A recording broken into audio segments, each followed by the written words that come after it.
varmış, bir yokmuş. Bir ilkbahar akşamı çoban ve sürüsü mor tepeli dağdaki otlaklardan dönüyordu. Gün boyu otlayan sürü biraz yorulmuştu. Yamaçtaki zeytinliklerde dinlenirken dişi keçilerden biri yavrulamıştı.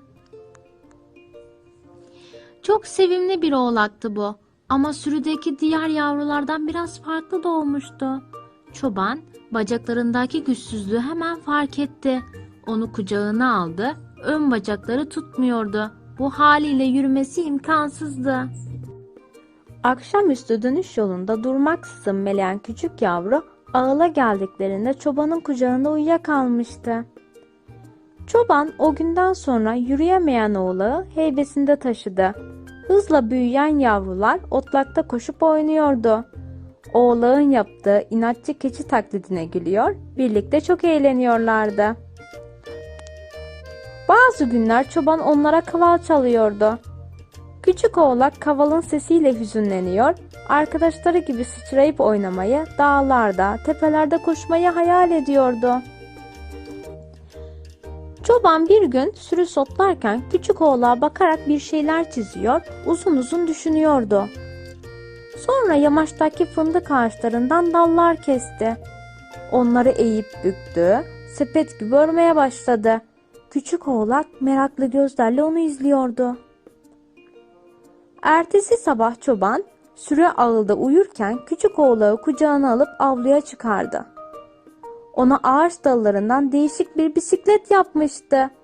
Oğlağı bisiklete bindirdi ve yavaşça arkasından itti. Küçük oğlak şaşkındı, ne yapacağını bilmiyordu. Doğduğu günden beri ilk defa arka ayaklarının üzerinde duruyordu. Gövdesinin ağırlığını hissediyordu. Ama ne olup bittiğini tam anlayamıyordu. Çobanın yardımıyla çekinerek bir adım attı.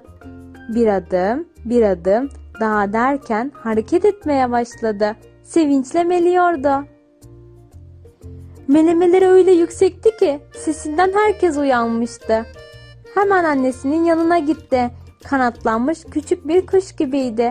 Artık yürüyebiliyordu. O günden sonra oğlak sürüsüyle birlikte dağlara tırmandı. Arkadaşlarıyla birlikte otladı, oynadı. Sürüye yeni katılan küçük kuzuları, oğlakları herkesi sırtında gezdirip dolaştırdı.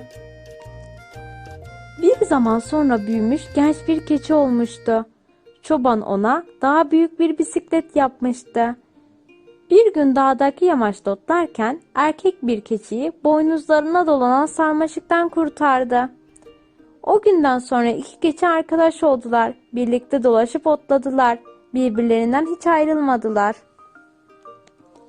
Bahar geldiğinde iki küçük yavru dünyaya getirdi. Birisi siyah, diğeri beyazdı. Oradan oraya sıçrayıp zıplıyorlardı.